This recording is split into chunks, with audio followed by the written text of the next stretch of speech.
There's a mansion that appeared without announcement. No grand opening. No society debut. No photographs of elegant guests beneath crystal chandeliers. For a house of such extraordinary scale, it entered the world almost silently. And that silence was completely intentional. It sits behind iron gates on one of America's most exclusive streets. Perfect proportions, restrained elegance, the kind of architectural restraint that whispers rather than shouts. Most people pass it without a second glance, assuming it belongs to one of those families whose names never appear in newspapers because they control what appears there. But this house wasn't built for a family with nothing to hide. It was built specifically because there was everything to hide. According to later investigations, this mansion may have served a purpose that had nothing to do with comfort, family life, or even entertaining. It was allegedly constructed to do something far more calculated, to make questionable wealth look legitimate. Because stone doesn't raise questions the way sudden fortunes do. Architecture suggests permanence, lineage, respectability, even when none of those things actually exist yet. By the time suspicion reaches marble staircases and imported facades, it often arrives too late. For over a century, this house has maintained its perfect silence, not because nothing happened inside it, but because everything that happened was designed never to leave. Staff maintained it meticulously. Lights burned in empty rooms. Gardens remained immaculate. But the house itself was rarely truly occupied.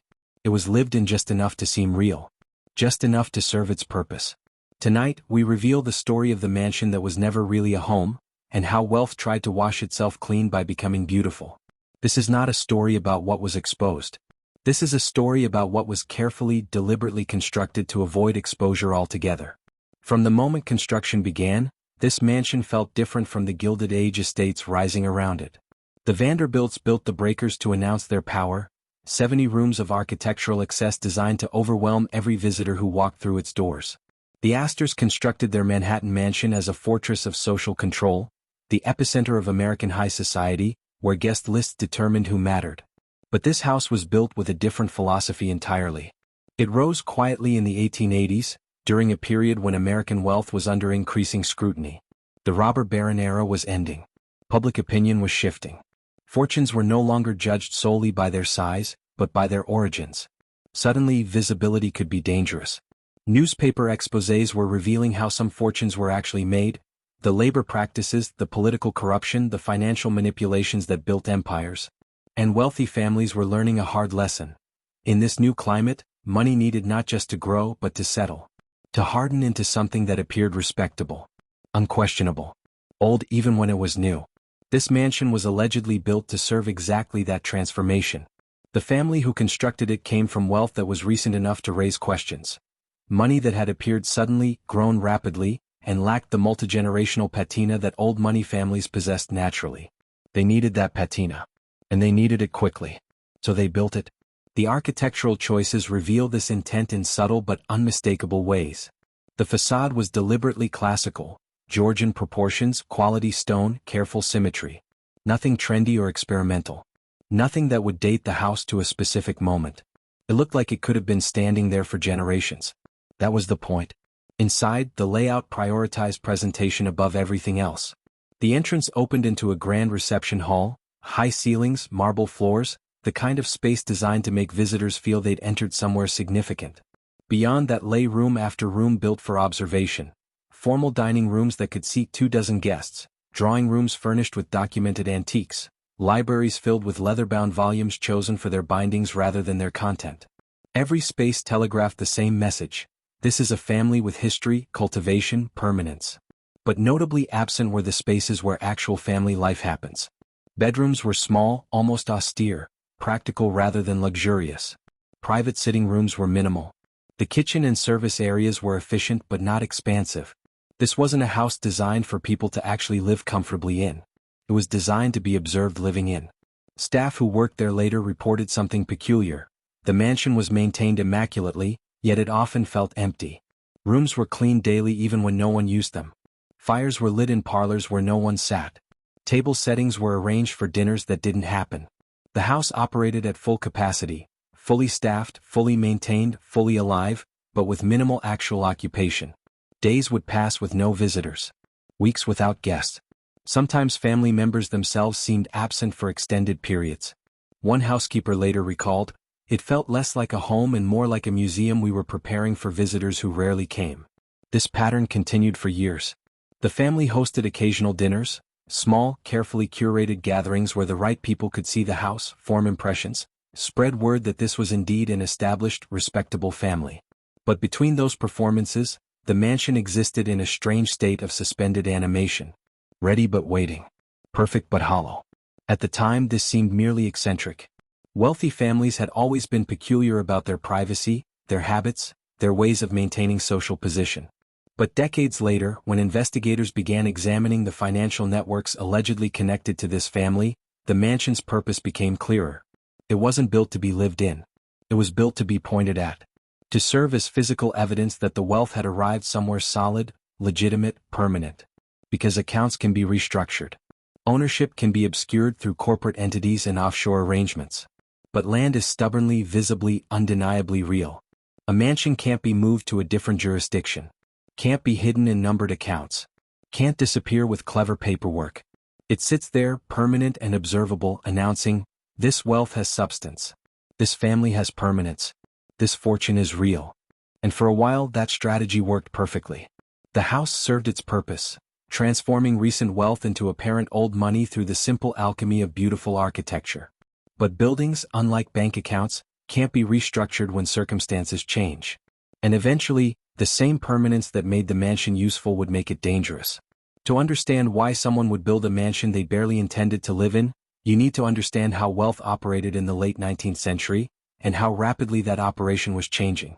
For generations, American fortunes had functioned in relative darkness. Wealth was private. Business dealings were confidential. The mechanisms by which money grew remained largely invisible to public scrutiny. But by the 1880s, that invisibility was eroding. Progressive reformers were demanding transparency.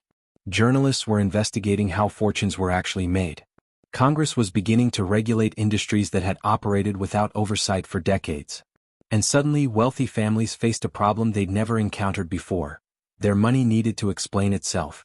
Old money families, Astors, Vanderbilts, families whose wealth stretched back generations, had a natural defense: time. Their fortunes were inherited, established, too old for anyone to question their origins closely.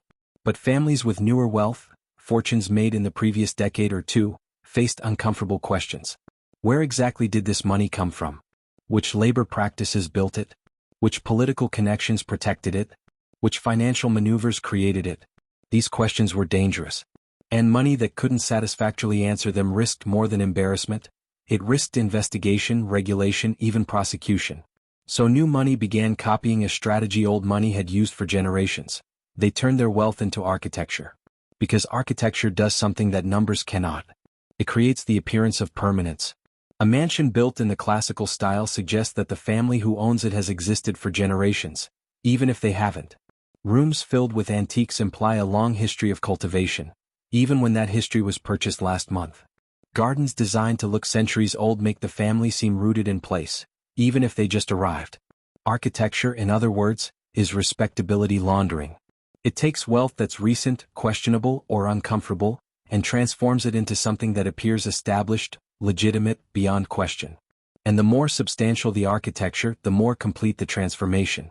This is why so many Gilded Age fortunes were poured into massive estates. Not because the families needed that much space. Not because they particularly enjoyed architecture. But because a 50-room mansion sends a very specific message. This family has permanence. This wealth is real. These people belong among America's elite. The mansion in our story was built during the peak of this architectural arms race. But unlike many Gilded Age estates, it wasn't designed for spectacle. The Vanderbilt mansions were theatrical, designed to overwhelm visitors, to make competing families feel inadequate, to dominate the social landscape through sheer excess. This house took a different approach. It aimed for quiet perfection rather than obvious display. Classical proportions instead of architectural innovation. Restrained elegance instead of gilded excess. Quality materials instead of quantity of decoration. This restraint was calculated. Because truly old money doesn't need to announce itself loudly. Old money assumes you already know they matter. The louder a fortune needs to advertise, the newer and less secure it actually is. So this mansion whispered rather than shouted, signaling that the family who built it possessed the confidence that only established wealth supposedly has. The interior continued this strategy. The library held volumes chosen specifically for their bindings, leather, gold leaf, impressive spines that suggested generations of cultivation and learning. Most were never read. Many were never even opened. But they looked right. And looking right was the entire purpose. The dining room was sized for exactly 12 guests. Large enough to seem significant, small enough to feel exclusive. This was the size at which policy discussions happened, business alliances were formed, political influence was exercised. Bigger dining rooms suggested mere entertaining. 12 suggested power. The art collection focused heavily on portraits and landscapes, pieces that implied family history and landed heritage. Not the impressionist paintings Nouveau Riche families collected to prove their sophistication, but portraits of ancestors, some allegedly purchased rather than inherited, and pastoral scenes of estates the family supposedly owned. Even the staff structure was strategic. Unlike mansions where numerous servants were part of displaying wealth, this house employed a smaller, carefully vetted staff. Each had been selected not just for skill but for discretion. Each understood that what they saw, what they heard, what they learned about the family, remained private. This wasn't just employment. It was complicity in maintaining an illusion.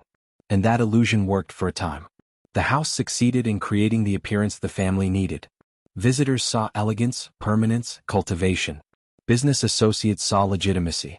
Social peers saw a family that belonged. The architecture had transformed questionable new money into apparently respectable old money. But here's what the family failed to consider. While money can be moved, restructured, hidden, and made to disappear, buildings cannot. A mansion is permanent, visible, undeniably there. It announces wealth in a way that can never be taken back. And when the financial climate shifted again, when investigators began looking closely at fortunes that seemed too perfect, too clean, that permanence became a liability. The same architecture that had legitimized the wealth now preserved evidence of exactly what the family had been trying to hide. The mansion that was built as a shield was about to become a marker. A permanent, beautiful, impossible to ignore marker pointing directly at wealth that suddenly had very uncomfortable questions to answer. The mansion's true purpose becomes most visible in the spaces designed for life, not display. Or rather, in how few of those spaces actually existed. Walk through the house today and a strange pattern emerges. Public rooms are vast, meticulously detailed, psychologically overwhelming. Private rooms are small, sparse, almost institutional. It's as if the house had been designed inside out, with all the architectural attention focused on spaces meant for observers, and minimal consideration given to spaces where the family would actually exist. The entrance hall sets this pattern immediately. 30 feet of vertical space. Marble imported from Italy. A staircase that curves dramatically upward, designed less for function than for theatrical arrival. This is space meant to impress, to establish immediate hierarchy between the family who owns it and the visitors who enter it. But directly above this grandeur, the family bedrooms are notably modest. 12 by 14 feet. Standard ceiling heights. Simple fireplaces. Minimal ornamentation. These rooms were designed to fulfill a function. Sleep, not to express anything about the people who occupied them. One architectural historian who studied the floor plans noted, it's almost reversed from how homes typically develop. Usually the private spaces are luxurious and public spaces are more modest. Here, it's as if the family exists only to operate the public performance. The drawing rooms continue this priority. Enormous spaces designed for receiving guests, but configured in ways that make intimate conversation nearly impossible. Furniture arranged for maximum visibility rather than comfort. Seating positioned so that everyone in the room can observe everyone else. Windows placed to allow natural light to illuminate faces, expressions, reactions. These weren't rooms designed for people to relax in. They were stages. The dining room reinforced this theatrical quality. The table could accommodate 12, the perfect number for business dinners where deals could be discussed, alliances formed, influence exercised. But the room itself was designed to be uncomfortable for casual family meals. Too formal. Too large. Too psychologically distant. Staff who worked there noted that the family rarely dined together in this space. When they ate without guests, they took meals in a small breakfast room, a modest space that wasn't shown to visitors because it revealed how the family actually lived rather than how they wanted to be seen living. The library deserves particular attention because it embodies the house's contradictions perfectly. Floor-to-ceiling bookcases. Leather chairs. A massive desk positioned near windows that overlooked the gardens. Thousands of volumes, carefully organized, impressively bound. But one staff member later revealed, the books were almost never touched.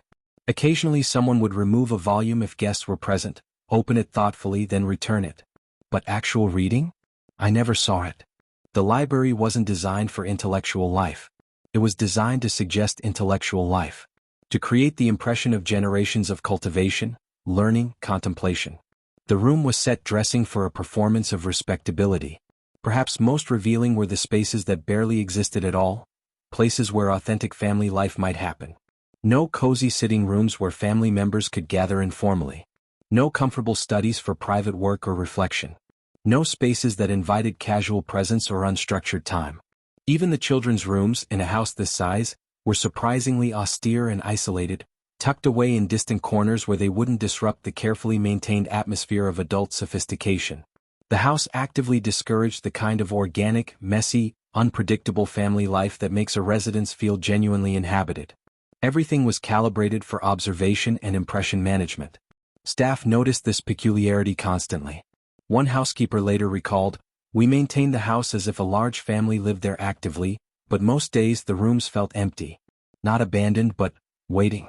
Like a theater between performances. Fires were lit daily in rooms no one entered. Table settings were arranged for meals that didn't happen. Flowers were replaced in spaces no one paused to appreciate them. The house operated at full capacity, fully staffed, fully maintained, fully alive, but with minimal actual occupation. This created an atmosphere that staff found increasingly unsettling. The mansion was simultaneously perfect and hollow. Beautiful but emotionally cold. Impressive but somehow lifeless.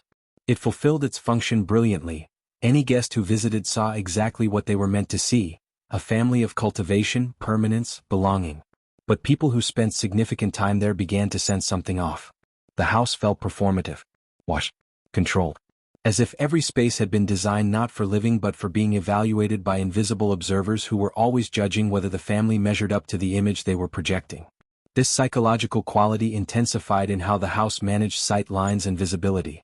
Windows were positioned so that from the street, passing observers could see into elegant, appropriately furnished rooms, but never deeply enough to observe anything meaningful. Interior doorways were arranged so that moving through the house meant passing through a series of increasingly formal spaces, each one more carefully controlled than the last.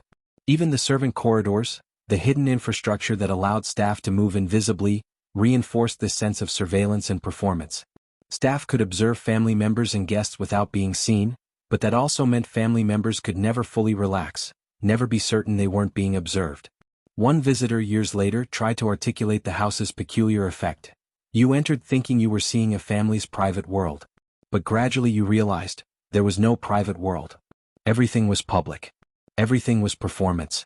Even the family members seemed like actors playing roles, and the house was the script they'd been given. This wasn't accidental. The house had been designed exactly this way, built not for family life but for creating the appearance of family life that would legitimize wealth and establish social position. It succeeded at that purpose completely. But in doing so, it created something psychologically suffocating for anyone who actually had to exist within it. The mansion had served its purpose perfectly for nearly 2 decades. It transformed recent wealth into apparent old money. It provided the architectural foundation for social legitimacy. It allowed a family with questionable financial origins to move comfortably among America's established elite. But by the early 1900s, the financial climate was shifting again, and this time the changes made permanence dangerous rather than protective. Federal oversight of banking and finance was increasing. Investigators were gaining tools to trace money through complex corporate structures. And wealth that had been successfully hidden in layers of holding companies, trusts, and overseas accounts was suddenly becoming visible. The mansion, built as proof of legitimacy, began appearing in documents that asked very different questions. Not, does this family belong among America's elite? But, where exactly did the money come from that built this? According to later investigations, the estate became linked to financial networks that were allegedly involved in activities ranging from political corruption to elaborate investment schemes that enriched insiders while devastating ordinary investors. The details remain disputed. Many records were destroyed, others remain sealed, and the full truth may never be established. But what's clear is that the mansion, once a shield, became evidence. Because while bank accounts can be restructured and ownership can be obscured, land remains stubbornly, visibly, undeniably there. Property records show who bought what and when. Construction costs reveal how much money flowed and from where. Ownership chains create paper trails that investigators can follow backward. The same permanence that made the mansion useful for establishing legitimacy now made it impossible to separate from the wealth that built it. Investigators allegedly began asking uncomfortable questions. How did a family with limited documented income afford a property of this scale? Why were certain business associates, men facing fraud investigations, frequent visitors? What explained financial transactions between the family and entities that later collapsed, leaving investors ruined? The house, designed to deflect questions, was now generating them. As scrutiny intensified, the family's response followed a pattern common to wealth under pressure. They fragmented ownership. The mansion was transferred to a trust, removing direct family connection in legal documents. Then to a management company, adding another layer of separation. Then to a holding company registered in a jurisdiction known for privacy protections. Each transfer created distance between the family and the asset, making the relationship harder to document, harder to investigate, harder to prove. But the mansion itself remained exactly where it was. Visible. Unchangeable. A permanent marker of wealth that couldn't be disguised no matter how many legal structures surrounded it. Staff noticed changes in how the house was used. Visitors became less frequent and more carefully controlled. Certain individuals, previously regular guests, stopped appearing entirely. The family's presence became even more sporadic than before. It was as if the house had shifted from being a tool for establishing legitimacy to being a liability they couldn't abandon but no longer wanted to occupy. One former staff member later recalled, "There was this sense that the house had become dangerous somehow. Not physically but symbolically. Like it knew too much and couldn't be trusted to keep quiet." This fear wasn't irrational. Buildings preserve evidence in ways that paper records don't. Architecture reveals priorities, which rooms were important, which spaces were secret, how money was actually used. Guest books and staff records show who visited when, creating networks that investigators can map. Even furniture placement and decorative choices tell stories about how wealth wanted to be perceived versus how it actually functioned. The mansion, built to create a particular narrative about the family, now potentially contradicted that narrative by existing. By the 1920s, the alleged investigations had either concluded or been quietly abandoned. The historical record isn't clear which. But what is clear is that the family's relationship with the house fundamentally changed. They never sold it. That would have raised questions, created public records, perhaps triggered renewed investigations. But they also never fully reoccupied it.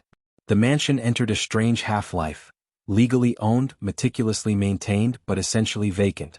Staff continued their routines in an increasingly empty building. Rooms were cleaned that no one used. Gardens were tended that no one walked through. The house remained perfect but hollow, a monument to wealth that no longer trusted its own monument. This pattern continued for decades. Ownership transferred through generations, always within family trusts, always maintaining the legal and financial complexity that prevented clear documentation of who actually controlled it. The house was preserved immaculately, as if letting it deteriorate would somehow confirm the suspicions that had never been fully proven. But it was also isolated, guarded, kept separate from the world it had been built to impress. The shield had become a tomb. Not for people. The family continued existing just elsewhere in spaces that felt less laden with complicated history. But a tomb for the strategy itself. For the idea that wealth could be legitimized through architecture. That questionable money could be washed clean by becoming beautiful. That a mansion could protect secrets rather than preserve them. The house stood, and still stands, as evidence that permanence cuts both ways. It can establish legitimacy. But it can also make escape impossible. And sometimes, the most beautiful prisons are the ones we build to prove we're free. The mansion still stands today, over a century after its construction. From the street, it looks exactly as it did in 1890, perfect proportions, classical restraint, quiet dignity suggesting generations of establishment and respectability. But something has changed in how it reads. The house no longer projects power. It projects absence. Current ownership remains within the family, or rather within the network of trusts and management entities that have surrounded family assets for generations. It's meticulously maintained. Gardens perfectly tended. Facade regularly restored. Interior preserved as if suspended in amber. But it's rarely occupied. Occasionally, distant relatives use it for brief visits or private functions. Sometimes it's open for carefully controlled tours, architectural historians documenting Gilded Age design, or wealthy potential buyers who inquire but never complete purchases. But mostly it exists in the same state it entered a century ago. Waiting?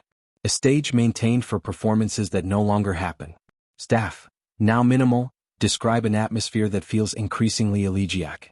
Not the grandeur the house was designed to project, but something closer to melancholy. As if the building itself has become aware that its purpose failed, that the legitimacy it was meant to create never quite solidified, and the secrets it was meant to protect became the very things that made it impossible to forget. Researchers occasionally attempt to document the house's history. They find the architectural records fascinating, the careful design choices, the strategic layout, the way every element served a purpose beyond mere aesthetics. But when they try to reconstruct the family's actual history, who lived there, what their lives were like, how the fortune was really built, they encounter frustrating gaps. Documents that should exist are missing. Records that typically survive have been destroyed. Business associations that should be clear are obscured through complex corporate structures. And the family, when approached, politely declines to provide information. Not hostile, not dramatic. Just a quiet, consistent refusal to explain. This silence has created its own kind of evidence. Because families with nothing to hide rarely maintain this level of protective opacity across multiple generations. The effort required to keep a house this closed, this controlled, this carefully managed, suggests something worth protecting, or something worth preventing from being discovered. One local historian who has studied the house for years noted, "The fascinating thing isn't what we know about this place. It's what we're clearly not supposed to know." The mansion has become less a building and more a question mark. And the more the family refuses to answer questions, the more interesting those questions become. This creates a paradox the original builders never anticipated. They built the house to deflect questions, to project such complete legitimacy that questions wouldn't arise.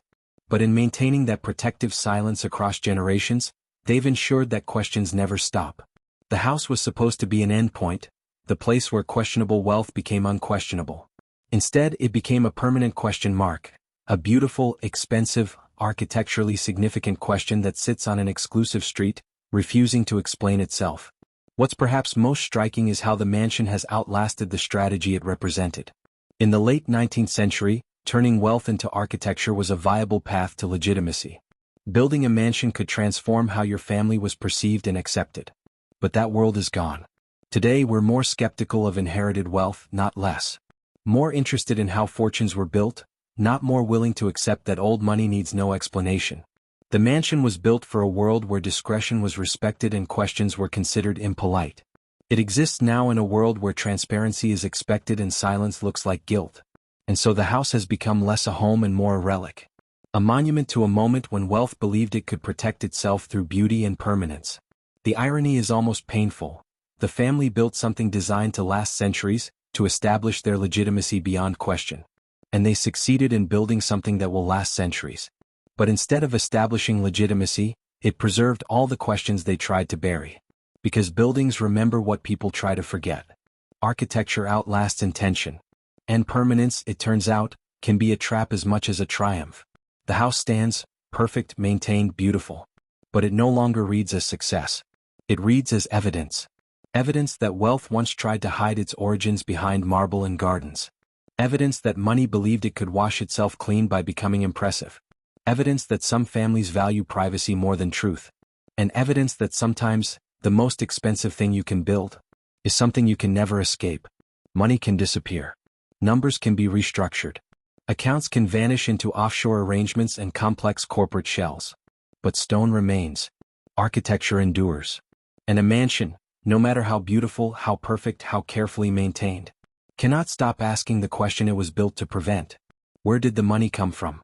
And why, after all these years, does that question still have no answer? The house sits behind its gates, behind its trees, behind its century of silence. Still perfect, still watched, still keeping secrets it can no longer protect, and still standing as proof that when money hides in stone, it leaves a shape that never stops revealing what it was meant to conceal.